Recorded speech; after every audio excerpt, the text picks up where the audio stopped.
Hi, എല്ലാവർക്കും നമസ്കാരം. നമ്മൾ വീണ്ടും ഒമാനിൽ എത്തിയിരിക്കുകയുണ്ടോ. അപ്പോൾ ഇവിടെ ഏകദേശം ഒരു 9 മണി ആയിട്ടില്ല, ഒരു 8:30 കഴിഞ്ഞിട്ടുള്ളൂ. അപ്പോഴേക്കും ഇവിടുത്തെ വെയിൽ നോക്കി, വെയിലെന്ന് വെച്ചാൽ പുകഞ്ഞ് നിൽക്കുന്ന വെയിലാണ്. നമ്മുടെ റൂം കാണിച്ചു തരട്ടോ. റൂം തീരെ ചെറിയൊരു റൂമാണ്. കഴിഞ്ഞ പ്രാവശ്യമൊക്കെ നമ്മൾ ഫ്ലാറ്റിൽ നിന്നൊക്കെ എടുത്താണ്. അപ്പോൾ ഈ പ്രാവശ്യം എന്ന് വെച്ചാൽ ചിലവ് കുറഞ്ഞ രീതിയിൽ റൂം അറേഞ്ച് ചെയ്തേക്കാണ്. പിന്നെ ഇവിടെ ആകെ ലാഭമുള്ള സാധനം എന്ന് വെച്ചിട്ടുണ്ടെങ്കിൽ ഗ്യാസും, കുക്കിംഗ് ഗ്യാസും പെട്രോളുമാണ് ലാഭമുള്ളത്. അപ്പോൾ ഈ ഗ്യാസ് നമ്മൾ ഉപയോഗിക്കുന്നതുകൊണ്ട് യാതൊരു കുഴപ്പമൊന്നുമില്ല. നമ്മുടെ ഗ്യാസ് അടുപ്പ് കണ്ടില്ലേ, 4 ഇതായിട്ട് വെക്കാൻ പറ്റുന്ന സാധനം വെക്കണം. അപ്പോൾ നമ്മൾ പുറത്തുനിന്ന് ഭക്ഷണം കഴിക്കലൊക്കെ കുറവാണ്. കൂടുതലും നമ്മളിവിടെ കുക്ക് ചെയ്യൽ തന്നെയുണ്ട്. പാത്രങ്ങളൊക്കെ ഇരിപ്പുണ്ട്. അപ്പോൾ ഏതായാലും നമ്മൾ കുറച്ച് ദിവസത്തേക്ക് വന്നപ്പോൾ അധികം ചിലവ് ഉണ്ടാക്കണ്ട, നമ്മുടെ അരി തന്നെ കിട്ടും.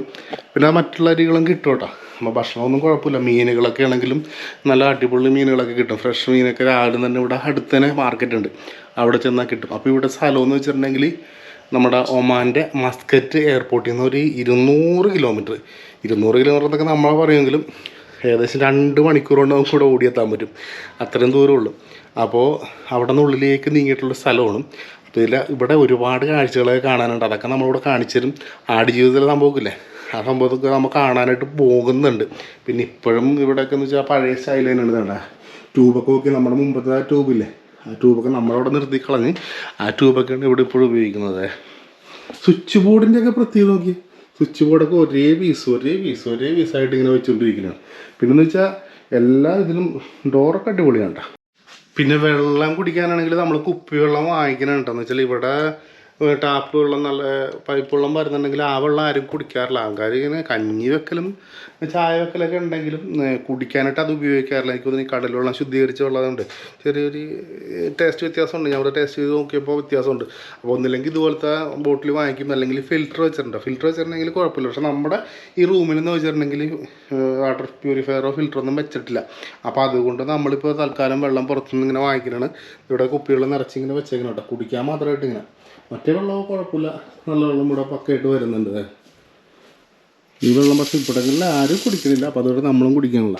ഞാൻ വന്നിട്ട് വെറുതെ നോക്കി ടേസ്റ്റ് ചെയ്ത് നോക്കിയിട്ടുണ്ടല്ല, കട്ടിപ്പ് നമുക്ക് പറ്റൂല. ഇവിടെ വന്നപ്പോൾ നമുക്കൊരു തോക്ക് കിട്ടിയിട്ടുണ്ട് കേടാ. ഇവിടെ പിന്നെ ഈ തോക്ക് ലൈസൻസ് ഒന്നും ഇവിടെ ഓക്കെ കിട്ടില്ല. തോക്കാണ്, ജപ്പാൻ്റെ തോക്കാണ്, മെയ്ഡ് ഇൻ ജപ്പാൻ എന്നൊക്കെ എഴുതിയിട്ടുണ്ട്. വേറെ ഒന്നുമില്ല കേട്ടോ. ഇനി അതും പറഞ്ഞ് കേസാക്കൊന്നും വേണ്ട. ഇതിപ്പോൾ സ്റ്റൗ കത്തിക്കാനുള്ള തോക്കാണ്, നമ്മൾ സ്പാർക്ക് വരുന്ന തോക്കെ. അതിലും കുഴപ്പമില്ല കേട്ടോ, അടിപ്പം തോക്കാണ്. പിന്നെ ഇവിടുത്തെ ഗ്യാസ് സിലിണ്ടർ കാണിച്ചത്, ഗ്യാസ് സിലിണ്ടറൊക്കെ എന്താ ഓക്കെ, വലിയ സിലിണ്ടറാണ്. അത് തന്നെയല്ല, ഈ സിലിണ്ടറിനാണെങ്കിൽ കാശും കുറവാണ്. പിന്നെ ഇവിടുത്തെ വേറെ പ്രത്യേകത എന്ന് വെച്ചിട്ടുണ്ടെങ്കിൽ നമ്മുടെ അവിടെ ജനലൊക്കെ പുറത്തേക്കല്ല തുറക്കണം. ഇവിടെ നോക്കി, ഈ ജനലുണ്ട, ഈ ജനല് ഉണ്ടാ ഇങ്ങനെ പൂട്ടി അകത്തേക്ക് തുറക്കുന്ന രീതിയിലാണ്. പുറത്താണ് ഇതിൻ്റെ ഗ്രില്ലുകൾ വരുന്നത്. അങ്ങനത്തെ വ്യത്യാസം ഉണ്ട് കേട്ടോ. നമ്മുടെ ഇവിടെ വരുന്നേക്കണമെന്ന് വെച്ചാൽ ഇവിടുത്തെ AC എന്ന് വെച്ചാൽ സ്പ്ലിറ്റ് AC ആണ് വെച്ചേക്കുന്നത്. ഫാൻ ഇതിപ്പോഴുണ്ട്. അങ്ങനെ ഫാനൊക്കെ വർക്ക് ചെയ്യിക്കൽ കുറവാണ്. പിന്നെ ഇവിടെ കൂടുതലും മുമ്പൊക്കെ ഉപയോഗിച്ചതെന്ന് വെച്ചിട്ട് മുമ്പ് ഉപയോഗിച്ചിരുന്ന വെച്ചാൽ ഈ സ്പ്ലിറ്റ് AC ഒന്നും അല്ലെന്നുള്ളത്. ഇതുപോലത്തെ പെട്ടി വലിക്കണ്ട ഇങ്ങനത്തെ AC-കളൊക്കെയാണ് ഇവിടെ കൂടുതലും കാണുന്നത്. ഇപ്പോൾ പുതിയതായിട്ട് വരുന്ന വീടുകളിലൊക്കെ സ്പ്ലിറ്റ് AC-കൾ തന്നെയാണ്. മിക്ക ജനലുകളുടെയും പുറത്താണ് ഈ അഴി പോലെ വരുന്നതൊക്കെ. പിന്നെ വീടുകൾക്കൊക്കെ പൊതുവേ കളറ് വരുന്നത് ഇതുപോലത്തെ ഈ മണ്ണിൻ്റെ കളറ് പോലത്തെയൊക്കെ ഉണ്ട്. അപ്പുറത്ത് നോക്കിയാൽ ഈന്തപ്പനയാണ് നിൽക്കുന്നത്, റീസുകാർ പോകുന്നുണ്ട്. അപ്പുറത്ത് വേറെ ആൾക്കാരുടെ റൂമുകളൊക്കെ ഉണ്ട്, മലയാളികളൊക്കെ ഉണ്ട് കേട്ടോ. നമ്മുടെ നാട്ടിലൊക്കെ ആണെങ്കിൽ ഈ ചെറുനാരങ്ങ, അതായത് ഈ ചെറുനാരങ്ങയൊക്കെ നടുമ്പോൾ കുറേ നാരകം നടരുത്, അത് മുട്ടിച്ചിലുണ്ടാക്കും, അങ്ങനെ ഇങ്ങനെയൊക്കെ ചില സ്ഥലങ്ങളിലൊക്കെ പറയുന്നുണ്ട് കേട്ടോ. പക്ഷേ ഇവിടെയെന്ന് വെച്ചാൽ എല്ലാ വീടുകളിലും ചെറുനാരങ്ങ മരങ്ങൾ ഇങ്ങനെ നട്ടുപിടിപ്പിച്ചാണ്. കാരണം ഇവരെന്താണെന്ന് വെച്ചാൽ ഇവർ ചെറുനാരങ്ങ കൂടുതലായിട്ട് ഉപയോഗിക്കുന്നുണ്ട്. ഇപ്പോൾ നമുക്കാണെങ്കിലും കഴിഞ്ഞ ദിവസം ഭക്ഷണം കിട്ടിയപ്പോൾ നമ്മുടെ ഈ ബസുമതി അരിയൊക്കെ ഉണ്ടല്ലോ, ആ ബസുമതി അരിയുടെ ചോറും പിന്നെ ടൂണ ഉണക്കി പുഴുങ്ങി വന്ന സാധനം ഉണ്ടല്ലോ, മാസം എന്ന് പറയണം, ആ സാധനമൊക്കെയാണ് നമുക്ക് ഭക്ഷണമായിട്ട് തന്നത്. അപ്പോൾ അതിലൊക്കെ എന്ന് വെച്ചാൽ ഈ ചോറിലല്ല, ഈ ഇപ്പോൾ അരിഞ്ഞിട്ടേക്കണതിലേക്ക് സവാളയും അതുപോലെ തന്നെ ചെറുനാരങ്ങ നീരൊക്കെ ചേർക്കുന്നുണ്ട്. അപ്പോൾ അതിന് വേണ്ടിയിട്ട് ഇവരിപ്പോൾ ഇവിടെ കൂടുതലും ഇവരുടെ എല്ലാ വീടുകളിലും ഇതിങ്ങനെ ചെറുനാരങ്ങയൊക്കെ വെച്ച് പിടിപ്പിച്ചിട്ടുണ്ട്. ഇപ്പോൾ ആയി വന്നുള്ളൂ ഇതിലൊക്കെ ചെറുനാരങ്ങകളും ഇങ്ങനെ ആവണുള്ളത് ഉണ്ടാ. ഇതെന്ന് വെച്ചാൽ നനയ്ക്കണമെന്ന് വെച്ചാൽ നമ്മളൊക്കെ നനയ്ക്കണോട്ട് എല്ലാ ദിവസവും നനയ്ക്കണമെന്നില്ല. ആഴ്ചയിൽ 3-4 ദിവസങ്ങളിലൊക്കെ മാത്രം ഇവിടെ ചെടികളൊക്കെ നനയ്ക്കുന്നുള്ളൂ. ഇത് നോക്കി, നമ്മുടെ ബാത്റൂമിലേക്ക് പോകുന്ന വഴിയിലുള്ള ചെടിയാണ് കേട്ടോ. ഇത് നമ്മുടെ കൃഷ്ണ തുളസി എന്നൊക്കെ പറയില്ലേ, അതിൻ്റെ അതേ സ്മെല്ല് തന്നെയാണ് സംഭവം. അത് തന്നെ ഇരിക്കുമെന്ന് എനിക്ക് തോന്നണേ. നമ്മുടെ ബാത്റൂമാണ് ചേട്ടാ, ഇങ്ങോട്ട് ബാത്റൂമാണ്. അപ്പോൾ നമ്മുടെ ഇവിടെ വാഷിംഗ് മെഷീൻ മറ്റേ പഴയ ടൈപ്പ് വാഷിംഗ് മെഷീനാണ്. അപ്പം ഒന്ന് സെറ്റാക്കിയിട്ട് വേണം. തൽക്കാലം ഇപ്പം ഇങ്ങനെ വെച്ച് ചെയ്തുകൊണ്ടിരിക്കുകയാണ്. കുറച്ചാളെ ഇങ്ങോട്ട് വന്നിട്ട് അപ്പോൾ അത് പറഞ്ഞാൽ ഇതൊക്കെ ഒന്ന് മറന്നല്ലോ. ആ ഓക്കെ, ഇത് ഇവിടെ കിടന്ന് വർക്ക് ചെയ്യട്ടെ. അപ്പോൾ നമ്മുടെ ഇവിടുത്തെ കാർ പോർച്ചാണ് ഈ കാണുന്നത്. ഒമാനിലെ കാർ പോർച്ചാണ്.